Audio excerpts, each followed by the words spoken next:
ಸೇರ್ಬಿಡ್ತಾರೆ. ನಾನೇನು ಬಿಜೆಪಿಗೆ ಸೇರೋಕೆ ಸೇರೋದು ಸೇರ್ತಾನೆ. ನನಗೇನು ಬಿಜೆಪಿಗೆ ಸೇರೋ ಅವಕಾಶ ಏನಿಲ್ಲ. ನಾನು ಯಾವ ಪಾರ್ಟಿ ನಿಂತ್ಕೊಂಡು ಬಂದ್ರು ಓಟ್ ಹಾಕ್ತೀನಿ. ಇಂಡಿಪೆಂಡೆಂಟ್ ನಿಂತು ಓಟ್ ಹಾಕ್ತೀನಿ. ಅದರಿಂದ ನಾನೇ ಯಾಕೆ ಪಾರ್ಟಿ ಬಿಡಕ್ ಹೋಗಕ್ಕೆ? ಏನ್ ನನಗೇನು ತೊಂದರೆ ಮಾಡಿದ್ದು ಪಾರ್ಟಿ ಮಂತ್ರಿ ಕೆಲಸ ತೆಗೆದಾಕ್ಷಣಕ್ಕೆ ತೊಂದರೆ ಮಾಡೋರಂತ ಏನಲ್ಲ. ನಾನು ಈ ಜಿಲ್ಲೆನಲ್ಲಿ ನಿಮ್ಮೆಲ್ಲರ ಆಶೀರ್ವಾದದಿಂದ ಪ್ರತಿ ಕ್ಷೇತ್ರದಲ್ಲಿ ಯಾರನ್ನು ಬೇಕಾದ್ರೂ ಗೆಲ್ಸೋದು, ಯಾರನ್ನು ಬೇಕಾದ್ರೂ ಸೋಲಿಸೋ ಶಕ್ತಿ ಇದೆ ನೀವು ಕೊಟ್ಟಿರೋದು. ಅದರಿಂದ ನಾನು ಯಾವತ್ತೂ ರಾಜಕೀಯದಲ್ಲಿ ಬೆನ್ನು ತೋರಿಸೋನೇ ಅಲ್ಲ. ಎಂಥದೇ ಕಷ್ಟ ಬಂದು ಎದೆ ಇಡೋನೇ ಹೊತ್ತು ಬೆನ್ನು ತೋರೋನಲ್ಲ. ಆದ್ರಿಂದ ನಾನು ಯಾವುದೇ ಕಾರಣಕ್ಕೆ ಕಾಂಗ್ರೆಸ್ ಪಕ್ಷವನ್ನ ತೊರೆಯೋದು ಇಲ್ಲ. ಮತ್ತೆ ಏನು ರಾಹುಲ್ ಗಾಂಧಿ ಅವರಿಗೇನೋ ವೋಟ್ ಚೋರಿ ಇದ್ರಲ್ಲ, ಅದಕ್ಕೆ ನಾನು ಸಂಪೂರ್ಣವಾಗಿ ಬೆಂಬಲನೂ ಇದೆ ನಂದು. ಮತ್ತೆ ಯಾವುದೇ ಊಹಾಪೋಹಕ್ಕೆ ಯಾರು ಕೂಡ ಅದಕ್ಕೆ ನೀವು ಮಾನ್ಯತೆಯನ್ನಾಗ್ಲಿ ಕಿವಿಯನ್ನಾಗ್ಲಿ ಕೊಡ್ತಕ್ಕಂಥ ಅಗತ್ಯತೆ ಇಲ್ಲ. ಸಚಿವ ಸ್ಥಾನ ಇದ್ರು ಒಂದೇ, ನಮ್ಗೆ ಇಲ್ಲದೆ ಇದ್ರು ಒಂದೇ. ನಿಮ್ ಕೆಲಸ ಮಾಡೋದಕ್ಕೆ ಸಚಿವ ಆಗ್ಲೇಬೇಕು ಅಂತ ಏನಿಲ್ಲ, MLA ಕೂಡ ಆಗ್ಲೇಬೇಕು ಅಂತ ಏನಿಲ್ಲ. ಆದ್ರೆ ನಿಮ್ಮೆಲ್ಲರ ಆಶೀರ್ವಾದ ಅಂತ ಹೇಳಿದ್ರೆ, ನಾನು ಈ 11 ಕ್ಷೇತ್ರದಲ್ಲಿ ನನಗೆ ನೀವೆಲ್ಲ ಆಶೀರ್ವಾದ ಮಾಡಿದ್ದು ಸುಮಾರು 35,500 ವೋಟ್ಗಳ ಬಹುಮತದಲ್ಲಿ ಗೆದ್ದಿರೋದು. ವೋಟ್ 35,000 ಅಲ್ಲ, ಲೀಡರ್ 35,500 ವೋಟ್. ಇವತ್ತು ಸಚಿವ ಸ್ಥಾನ ಹೋದ ಮೇಲೆ ಚುನಾವಣೆಗೆ ಹೋದ್ರೆ ಇನ್ನೂ ಒಂದು ಜಾಸ್ತಿನೇ ಆಗ್ತಾ ಹೊರತು ಕಡಿಮೆ ಆಗಲ್ಲ. ಇವತ್ತು ಎಲ್ಲ ಜನರ ಸಹಾನುಭೂತಿ ನನ್ನ ಕಡೆ ಇದೆ. ನಾನು ಸಚಿವ ಸ್ಥಾನ ಕಳೆದಿರ್ಬೋದು, ನಾನೇನು ಭ್ರಷ್ಟಾಚಾರ ಮಾಡಿಲ್ಲ ಅಥವಾ ನಾನೇನು ಅಧ್ಯಕ್ಷನಾಗಿ ಇಲಾಖೆ ನಡೆಸಿಲ್ಲ. ಮತ್ತು ಜನಪರವಾಗಿ ಇಡೀ ರಾಜ್ಯದಲ್ಲಿ ನಾನು ಕೆಲಸ ಮಾಡಿದ್ದೆ. ಈಗ 2 ಕಾಯ್ದೆಗಳನ್ನ ಮೊನ್ನೆ ಮಂಜೂರಾಗಿದೆ ವಿಧಾನಸಭೆಯಲ್ಲಿ. ಆ 2 ಕಾಯ್ದೆಗಳ ಮಹತ್ವ ಇನ್ನೊಂದು ಸ್ವಲ್ಪ ದಿವಸ ಕಳಿಬೇಕು, 1 ವರ್ಷ 2 ವರ್ಷ ಕಳಿಬೇಕು. ಏನು ಗ್ರಾಮ ಪಂಚಾಯಿತಿಗಳಿಗೆ ಅಧ್ಯಕ್ಷರು ಉಪಾಧ್ಯಕ್ಷರು ರಿಸರ್ವೇಶನ್ ಇದೆ, ಅದೇ ರೀತಿ ರಿಸರ್ವೇಶನ್ ನಿಮ್ಮ ಡೈರಿಗಳಿಗೆ ಮತ್ತೆ ಸೊಸೈಟಿಗಳಿಗೂ ಕೂಡ ಆ ಕಾಯ್ದೆನಲ್ಲಿ ಲಾಗು ಮಾಡಿದ್ದೀವಿ. ಅದರಲ್ಲಿ ಅಧ್ಯಕ್ಷರಿಗೆ ಉಪಾಧ್ಯಕ್ಷರಿಗೆ ಗ್ರಾಮ ಪಂಚಾಯಿತಿಗೆ ಯಾವ ತರ ರಿಸರ್ವೇಶನ್ ಅನ್ನ ಇಟ್ಟಿದ್ದೀವಿ, ಅದೇ ರೀತಿ ಸಹಕಾರಿ ಸಂಘಗಳಿಗೂ ಕೂಡ ರಿಸರ್ವೇಶನ್ ಅನ್ನ ಇಟ್ಟಿರ್ತಕ್ಕಂಥ ಕಾಯ್ದೆ ನಾನು ಮಾಡೋದು.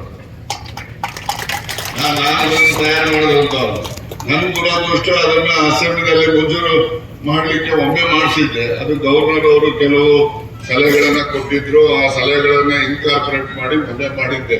ಅದನ್ನ ಇಂಟ್ರೊಡ್ಯೂಸ್ ಮಾಡೋದು ನನಗೆ ಅವಕಾಶ ಆಗಲಿಲ್ಲ, ಬೇರೆ ವಿಚಾರ. ಅದ್ರ ಉದ್ದೇಶ ಈಡೇರಿ 2 ಸದನದಲ್ಲೂ ಕೂಡ ಅದು ಮಂಜೂರಾತಿ ಆಗಿದೆ. ಅದು ಮುಂದಿನ ದಿನಮಾನಗಳಲ್ಲಿ ಅದು ಜಾರಿ ಆಗ್ತದೆ. ಅದನ್ನ ನಾವು ನೋಡ್ಬೇಕು ಅಂತಕ್ಕಂಥದ್ದು ನನ್ನ ಆಸೆ ಇದೆ. ಅದಾಗುತ್ತೆ ಅಂತಕ್ಕಂಥ ನಂಬಿಕೆನೂ ಕೂಡ ಇದೆ. ಏನು ನಮಗೆ ಕೊಡಗಿನಲ್ಲಿ ಹೋಗ್ಲಿ ಅಂತ ಹೇಳಿದ್ರೆ ನಾನು ಹೋಗುವುದು ಹೇಳ್ತಾ ಬರ್ತಾ ಇದ್ದೆ. ಕೊಡಗಿನಲ್ಲಿ ಹೋಗ್ಲಿ ನನಗೆ 15,000 ಬಹುಮತ ಕೊಡ್ತಾರೆ. 15,000 ವೋಟ್ ಬಹುಮತ ಕೊಡೋದು ಒಂದು ಹೋಗ್ಲಿನಲ್ಲಿ ಅಂತ ಹೇಳಿದ್ರೆ ನಿಜಕ್ಕೂ ಕೂಡ ಅದು ಒಂದು ಯಾರಿಗಾದ್ರೂ ಹೊರಗಡೆಯವ್ರಿಗೆ ಹೇಳ್ಬಿಟ್ರೆ ಬೇರೆ ಊರಲ್ಲಿ ಹೋಗಿ ಇವನೇನು ಬಿಡೋಗಿ ತಂದ್ಬಿಡ ಅಂತಾರೆ. ಆದ್ರೆ ನೀವೆಲ್ಲ ಕೊಟ್ಟಿರೋದು ಕೂತಿರೋದಲ್ಲ, ಪಕ್ಷಾತೀತವಾಗಿ ಜಾತ್ಯತೀತವಾಗಿ ಏನೇನೋ ರಾಜಣ್ಣ ಏನೋ ಒಂದ್ಸರಿ ಬೈತಾನೆ, ಒಂದ್ಸರಿ ಇದು ಮಾಡ್ತಾ ಬಿಡಪ್ಪ ಹಾಳಾಗಿ ಹೋಗ್ಲಿ ಓಟ್ ಹಾಕೋಣ ನಾವು ಅಂತ ಹೇಳಿ ಹಾಕಿರೋದೇ ಜಾಸ್ತಿ. ಹೌದಲ್ವಾ? ಪ್ರೀತಿಯಿಂದ ಅದೇ ಒಂದ್ಸರಿ ಬೈತಾನಪ್ಪ ಏನ್ ಮಾಡೋದು ಅಂತ ಒಂಥರ ಪ್ರೀತಿ. ಅದೇನೇ ಇದೆ, ಅಭಿಮಾನ ಇದೆ. ಅಭಿಮಾನಕ್ಕೆ ಏನು ಧಕ್ಕೆ ಇಲ್ಲ. ಅಭಿಮಾನಕ್ಕೆ ಧಕ್ಕೆ ಇದ್ದಿದ್ರೆ 15,000 ಲೀಡೇ ಬರ್ತಿರ್ಲಿಲ್ಲ ಈ ಹೋಗ್ಲಿಲ್ಲ. ಈಗ ಇಡೀ ಕ್ಷೇತ್ರದಲ್ಲಿ 35,500 ವೋಟ್ ಬಹುಮತ ಬಂದಂತದ್ದು ಇಡೀ ಜಿಲ್ಲೆನಲ್ಲಿ ನಂದೇ ಹೈಯೆಸ್ಟ್ ಲೀಡ್. ಅದಕ್ಕೆಲ್ಲ ನೀವೇ ಕಾರಣ ಅಂತ ಹೇಳಿ ನಿಮ್ಮನ್ನೆಲ್ಲರೂ ಕೂಡ ಅಭಿನಂದಿಸ್ತಕ್ಕಂಥದ್ದು.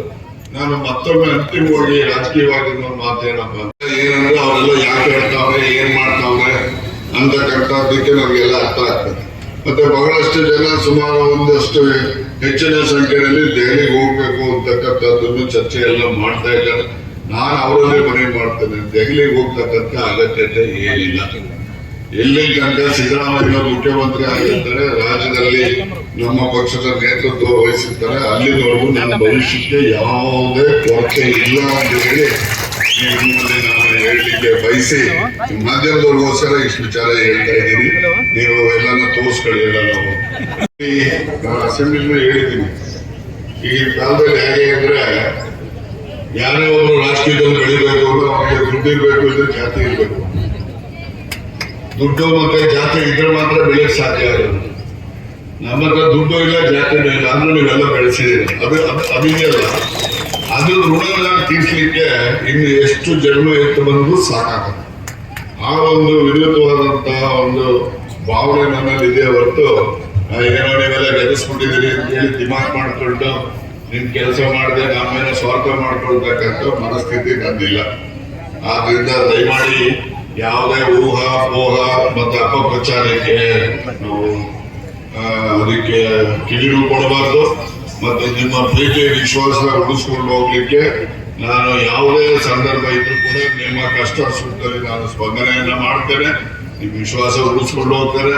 ಇದು ನಿರಂತರವಾಗಿ ಇರಬೇಕು ಅಂತಕ್ಕಂಥ ಕಳಕಳಿಯ ಮನವಿಯನ್ನ ಈ ಸಂದರ್ಭದಲ್ಲಿ ನಾನು ಮಾಡಲಿಕ್ಕೆ ಬಯಸ್ತೇನೆ. ಮುಂದಿನ ದಿನಗಳಲ್ಲಿ ಬರೀ ಕೊಡೇನಹಳ್ಳಿ ಹೋಗ್ಲಿ ಅಂತಲ್ಲ, 15 ದಿವಸಕ್ಕೆ ನಾನು ಐಡಿಯಲ್ಲಿ ಹೋಗ್ಲಿನಲ್ಲೂ ಕೂಡ ಇದೇ ರೀತಿಯ ಒಂದು ಜನಸ್ಪಂದನ ಕಾರ್ಯಕ್ರಮವನ್ನ ಮಾಡಿ ಆ ಹೋಗ್ಲಿನಲ್ಲಿ ಬರ್ತಕ್ಕಂಥದ್ದು ಭೌತಿಕತೆ ಇರ್ಬೋದು, ಕೂಡಿ ಇರ್ಬೋದು, ಪೆನ್ಷನ್ ಇರ್ಬೋದು, ಮತ್ತೆ ಏನೆಲ್ಲ ಇಲಾಖೆ ವತಿಯಿಂದ ಈಗ ಕ್ಷಣ ಕ್ಷಣದ ಸುದ್ದಿಗಳಿಗಾಗಿ ಫ್ರೀಡಂ ಟಿವಿ ಸಬ್ಸ್ಕ್ರೈಬ್ ಮಾಡಿ, ಲೈಕ್ ಮಾಡಿ ಹಾಗೂ ಫಾಲೋ ಮಾಡಿ. ಹೊಸ ಸುದ್ದಿಗಳ ನೋಟಿಫಿಕೇಶನ್ಗಾಗಿ ಬೆಲ್ ಐಕಾನ್ ಮೇಲೆ ಕ್ಲಿಕ್ ಮಾಡಿ.